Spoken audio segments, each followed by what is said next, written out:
the biggest challenge that most people across the country have to battle with, as meeting daily basic needs is not always easy, especially in rural communities where households struggle for survival. Such impoverishment is often attributed to inadequate sources of income, as most rural people are unemployed and largely depend on agriculture for their livelihoods. Unfortunately, the agricultural sector has over the years been negatively affected by the changing climatic conditions, giving a small-scale farmer little or no crop yield at all. This scenario has been exacerbated by lack of employment opportunities, let alone income for them to engage in any meaningful entrepreneurship activities. That is why World Vision Zambia is implementing a 5-year program dubbed Sustainable Enterprise and Economic Development. Pemba District in Southern Province is a beneficiary of this program, being implemented in Moyo and Hamaundu chiefdoms of the district, with focus on the goat value chain as a sustainable enterprise through which farmers can have improved and resilient livelihoods. Betty Mwando is World Vision Moyo and Hamaundu Area Program Manager.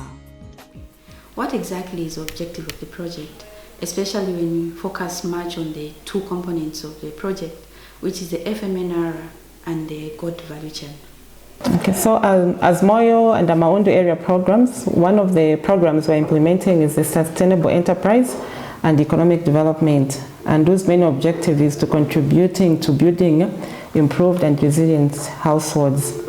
And to do that, we're trying to address 3 main outcomes, which is improved enterprise profitability, improved marketing, and as well as improved access to financial services. Kindly also give us the target of the number of beneficiaries you wish to reach out to by the end of the project, as well as the project duration. One of the components that we're focusing on for now is the farmer management, natural regeneration, and the goat person project. And this project, the goat person project, started in 2011, and we expect to end this project by 2020. And we are targeting a total of 3,100 households. And so far, we've already reached out to almost 2,000 households with about 5,000 goats. So in this project, each household is supported with 4 nannies, which are female goats, and 1 back, a male goat. And so after one productive cycle, the households pass on these goats to other households. And so we know that with the direct number of beneficiaries that I've mentioned, which is about 3,000 that we're expected to reach, we hope that this will be able to multiply, because beyond the project, the households are also passing on the goats. And so we know that sometimes goats can be destructive. And so to ensure that at the same time as they are managing these goats, the environment also is preserved. There's a project that we're doing also in line with the same goat person project, which is the farmer management, natural regeneration, that is focusing on issues of climate change. How do we... Through the Goat Value Chain initiative, goat rearing as a source of livelihood is being supported. To maximize benefits, the program has also introduced the concept of Farmer-Managed Natural Regeneration, FMNR, as well as the Farmer Field School, FFS. Farmers in Moyo and Hamaundu who have benefited from the World Vision Goat Support Project can also attest to the numerous benefits derived from goat rearing. Actually, we had no knowledge on goat rearing. As such, we lost most goats due to diseases. But now, through World Vision concept, our goats are healthy. I received 5 goats from World Vision. When time comes, I'll also pass them to another beneficiary. Goats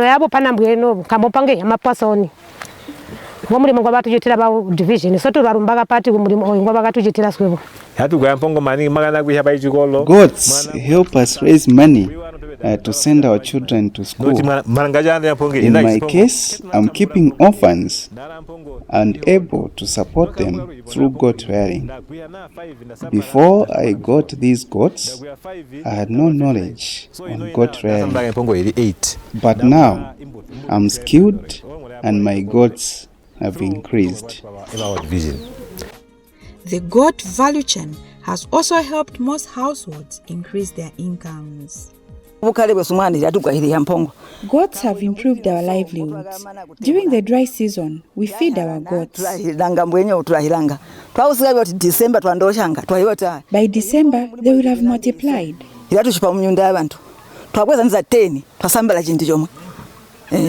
We sell and have an income to buy farming imports.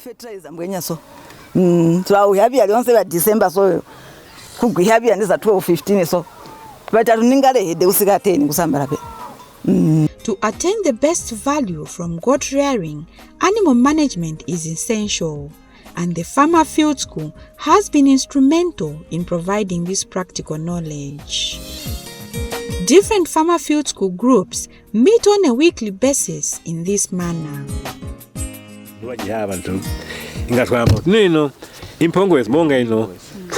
What should goats eat in a dry season? Since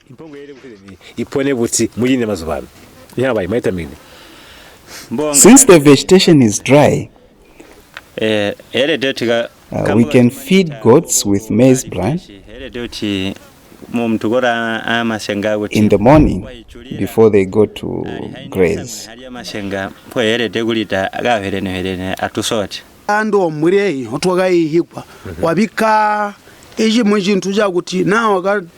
This bran should be put on something like a cement hole or a plastic dish.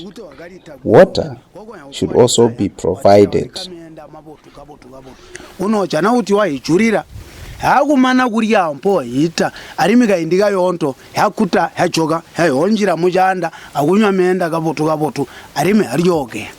Constructing a raised goat structure is one of the requirements for one to receive goats. Distribution of livestock or goats, we train community livestock workers who are based in the field, and they work hand in hand with the veterinary assistant on the ground. And those community livestock auxiliary officers or community volunteers work with the farmers. They train the farmers on the requirements before one receives the goats. One of the requirements is that a farmer should build a raised structure in order to reduce only disease prevalence. Because if they don't build the raised structures, we have noticed that the diseases are quite high if they don't have improved structures. Build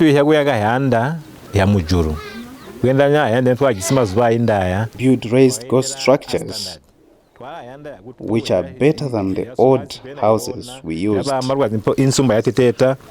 increase disease outbreaks. We also learned that goats should feed 8 hours a day as opposed to half a day. Since they started teaching us on how to construct these raised structures before giving us these goats, our goats are now used to climbing on top into the goat house. World Vision Moyo and Hamaundu Area Program is implementing these livelihood activities with full government support.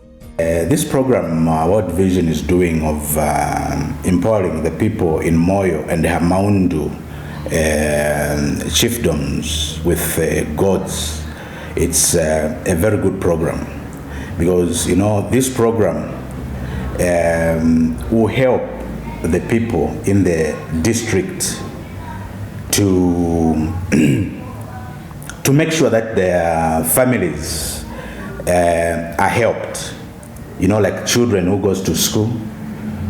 These goats that they are being given, goats easily multiply. Sometimes they multiply twice a year.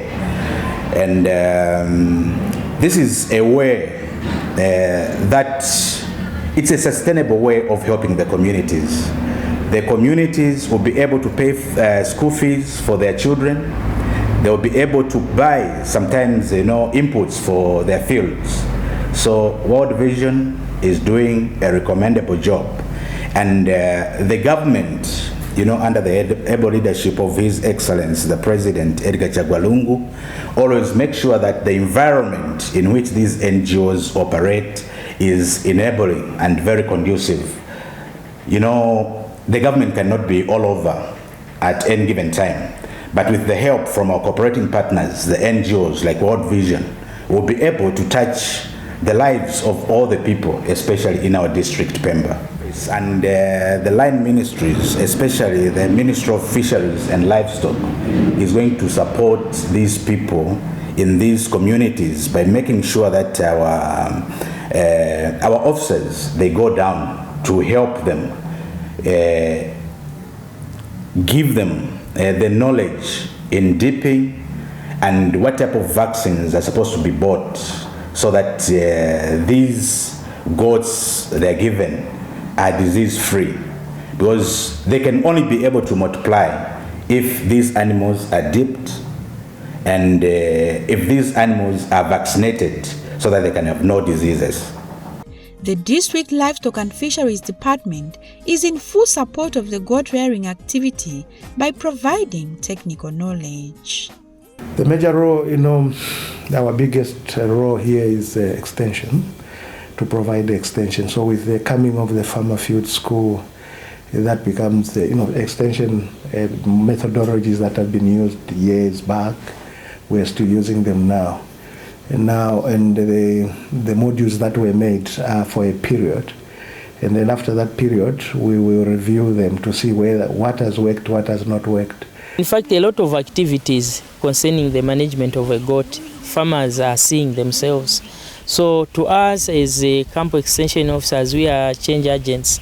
We have come to believe that indeed seeing is believing. So farmers, when they are seeing, so it is very easy for them to learn. We are seeing them doing all the practices in their households. So as you can see, they are able to dip their goats, they are able to treat if the animal is sick. They know even the chemicals. We are linked with the livestock office, very much linked, because this is a project that is doing well here in Ulanda camp. Francis Mwinga, a lead goat farmer who started with only 6 goats but now has over 200, is able to sell 100 goats annually. Ono twataliga iguhuba impongo ihiri 5 isimbi alimi amujembwe omwe. We started with rearing 6 goats. Ihiri 5 muguba ajorwe impongo twagahibambirira gabo tumaningi. We cared for them until they multiplied. Imi hahula ija guti oroti twalima gabo tuli utede ni twasambala mpongo twahagura ija guria. So lyonse hara every year twasambala itwana tutareri 100. Every year we sell not less than 100 to 200 goats. 120. Hara rwa gusanguna alimwa arwa number 2. Even if our harvest is poor, we can sell goats to buy food. 200 itupongo. Kama impongo hili 120 hara first half ya yiseraja kusanguna ija mwaga at least hara ibatareri 160. Pona alimwe hainduruga alimbandi 160 koti yonse jindi ngo above 200. Pona kama impongo hesu itujisiba jembwe ba party alimwe yaro ipati hirama gwego abo barimi barahiyanda maningi iguyura imkamboti irasambarwa mu bunji. Given the increasing population of goats in the area, devising marketing strategies has become inevitable. World Vision is providing farmer linkages to the market. So on the market side, you find that we have tried to organize these farmers in groups, for them to work in a collective form, So what we are saying is that you find that most of the markets that are being accessed today, for them to be able to bargain for a better price, you need to have a lot of goats in place. So you find that this one might have 100, this one might have 50 and all that. So there's what we call CPG. The CPG is the commercial producer groups, which is more like an association and has got a group of maybe 10 and more farmers who are, working together. And you find that through these CPGs are more like selling points. These farmers are able to work collectively with the trust and unit that they have. For example, if there's a market that has been found, you find that maybe this farmer will be able to bring 10 goats, this other one 20 goats and all that, and they'll be able to meet the demand of the market. Recently we had an issue whereby, we needed to supply goats to Rwampa, Western Province, and the same thing happened because there's one group that we're having right now in Ajam. They brought the goats together and they were able to supply over 1,000 goats to Western Province at a good price, rather than, selling to these briefcase buyers who are, getting goats at a very low price. So that has worked for us, and we've seen that really trickling down to the households of the farmers, and we've seen the change in terms of their lives. Then beyond that, beyond the collective working, we know that there's a red market for goats all over. I think we know of Chiboria, and we have the famous market which is called Kasumbalesa. And one of the biggest challenges that we had is the number, which has been, curtailed by the issues of, these guys working in groups. Then beyond that, I think recently you'll be able to see a better structure along our road as we get to Pemba. There's a place there called Muzoka, where we are putting up what we are calling the value addition and bulking center, where we are saying these farmers should be able to bulk goats from all over, the Moyo and Hamaundu APs, as they wait for a better market. And besides that, they might be able to make use of those goats, to sell those goats not only in its raw form, but to be able to add value. For example, they'll be able to make sausages out of the goats. And I think if you've never tasted the sausage which is made out of the goats, then I would challenge you to do so, because it's very nice.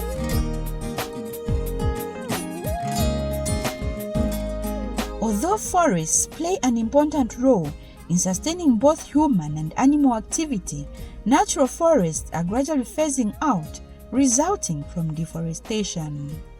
Thanks to the farmer-managed natural regeneration FMNR model, which has discouraged locals in Moyo Chiefdom from depending on charcoal burning as a source of livelihood.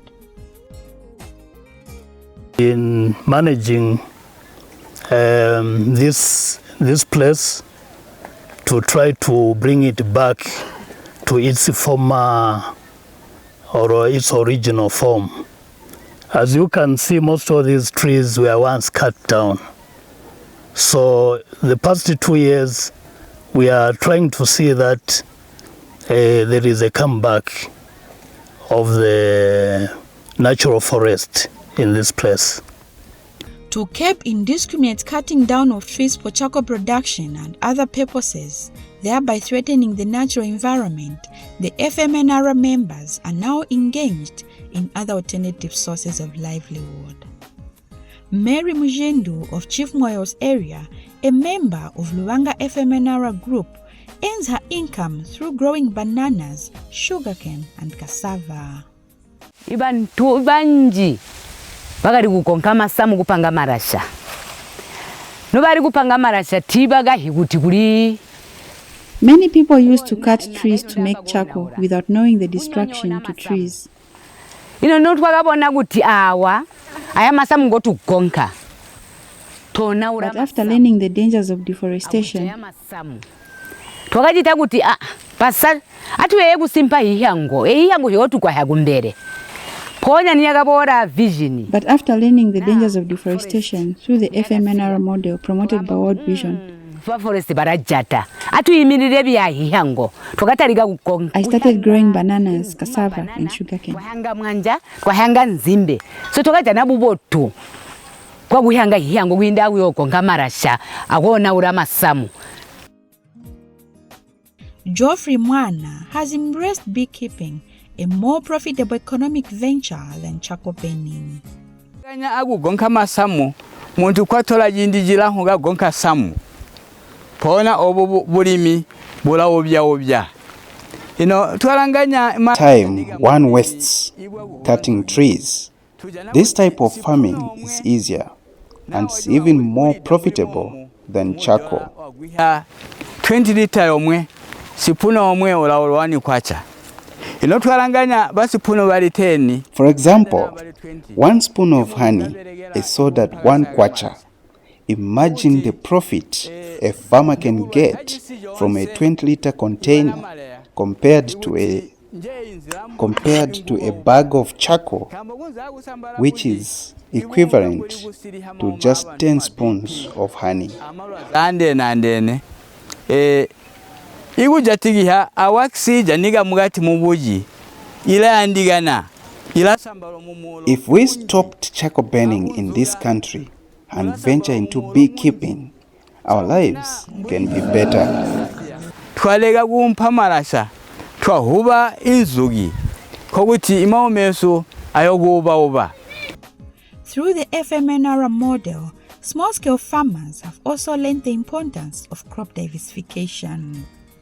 To thank the World Vision through the FMNR that we are able to conserve our trees, we are able to go into crop diversification, we are able to identify now projects, we are given trainings that helps us to identify projects that we can do locally in our communities. Because you have to follow crop rotation.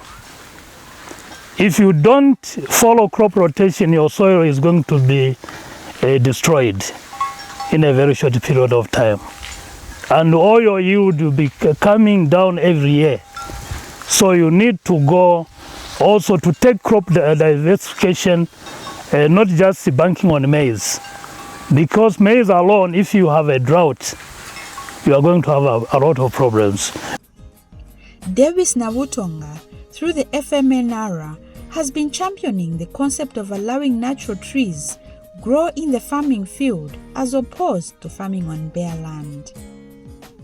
His interest is in the acacia tree, which provides immense benefits on soil fertility as well as retention of moisture during periods of drought, thereby increasing his crop yields. It's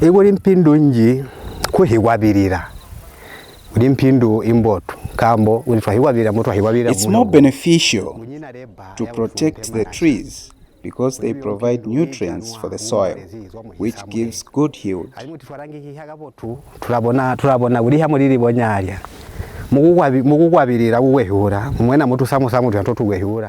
The trees in the farming field also provides firewood as opposed to getting from the forest.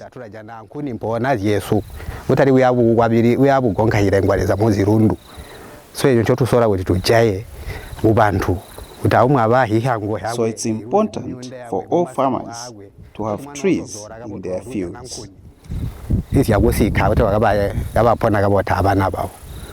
Amos Miller, also a member of FMNR Group, has great passion for trees and keen to be a role model to other members of the community on forest management.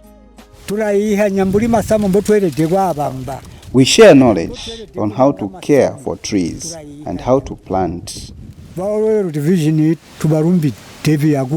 thank World Vision for not only teaching us how to plant trees, but also for supporting our livelihoods. The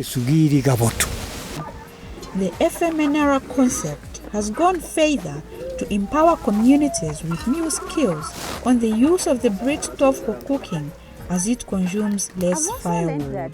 Through the farmer-managed natural regeneration, also learned how to make a stove like this one. Through this stove, the women here are able to cook their food using less firewood, thereby preserving the natural resources like the trees out there in the forests. The Forestry Department acknowledges the importance of the FMNR concept in managing the natural vegetation. Just to get charcoal, but this time, after hearing this program, I think charcoal burning has gone down. Most of them, they are just doing the program we are doing with our division under FMNR. Considering that goats are browsers that can cause environmental degradation, farmers have been taught how to manage the animals to prevent overgrazing the forests. This is the food we keep for our goats. Groundnut leaves from the harvest. During the dry season, we feed our goats so that they can multiply and remain healthy.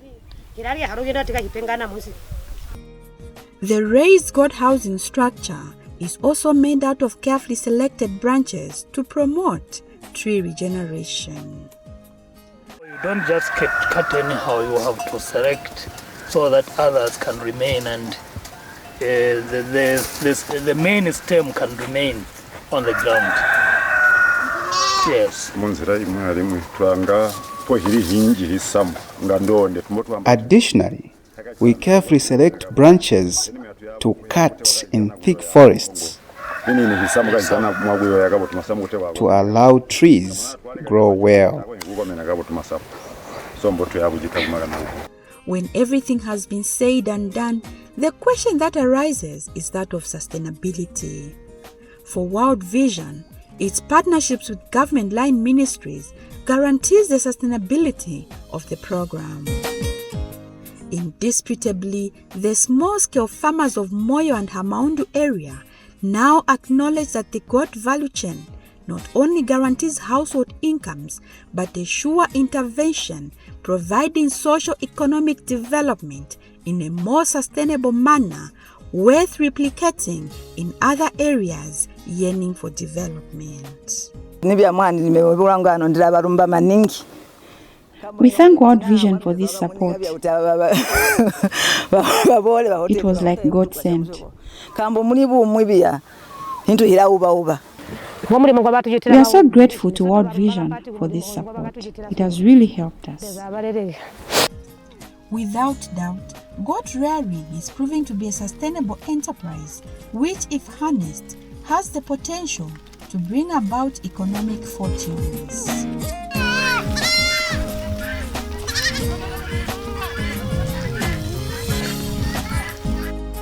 But for the goat value chain concept to continue achieving its desired results and benefit more and more vulnerable people, there is need for all direct beneficiaries to ensure the passing of goats to other beneficiaries is done as scheduled.